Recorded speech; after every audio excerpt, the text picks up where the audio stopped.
My dear children, I welcome all of you to this video session of the topic related to the lesson determination of income, output and employment.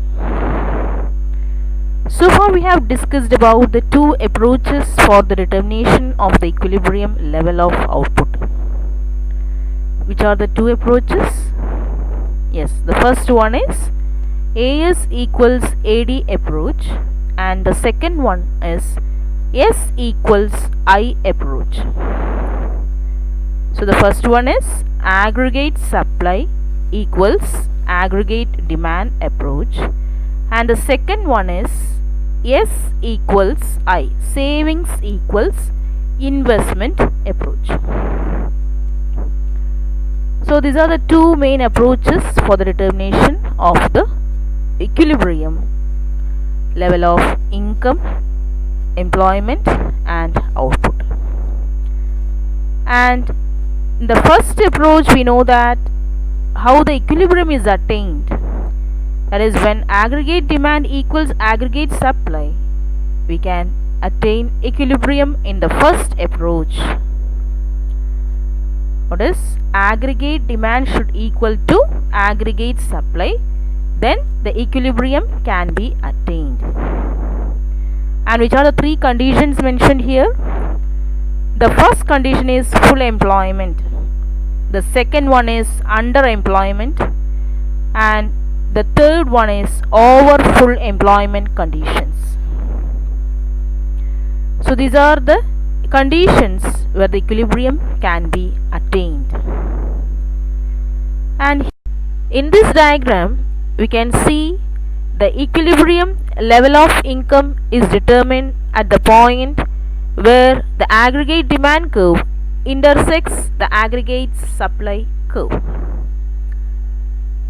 The aggregate demand, we can see it is in the OY axis and in the OX axis the national income is taken.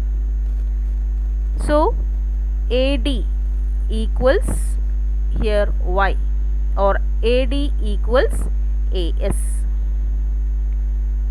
Here it is determined at the point 300 where the demand also 300 as well as the supply of output in an economy is also 300. So it exactly equals, aggregate demand exactly equals to the aggregate supply. There the equilibrium is determined. So this is how the equilibrium is determined.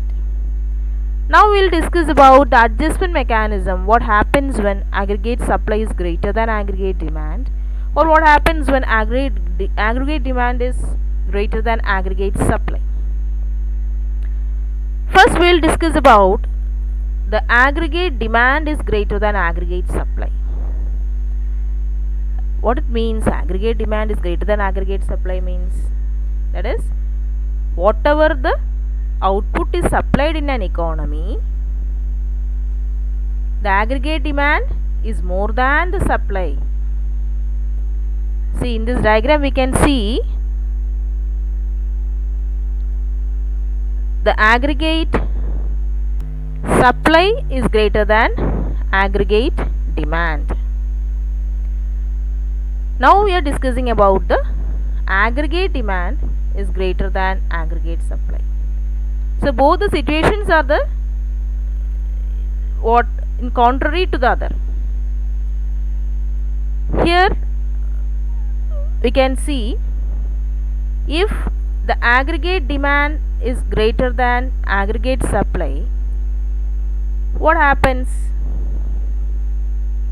The equilibrium, how the equilibrium can be restored, that we are discussing now.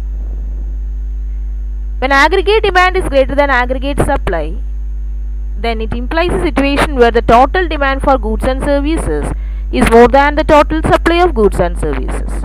This implies a situation of excess demand.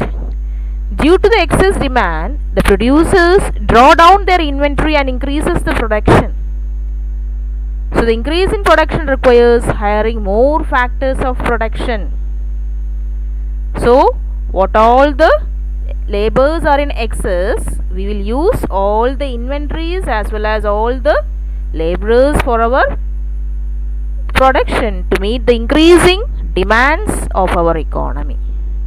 So what happens?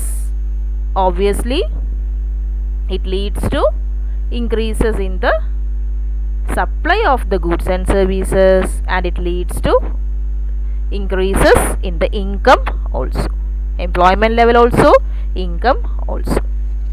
The process of adjustment mechanism is explained below graphically. Here in this curve we can see the aggregate demand is taken on the OY axis and the output or the income in the OX axis, and the equilibrium is attained at the point where aggregate demand intersects the aggregate supply curve, that is at the point E.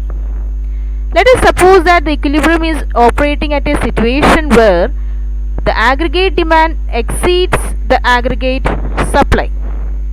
What happens?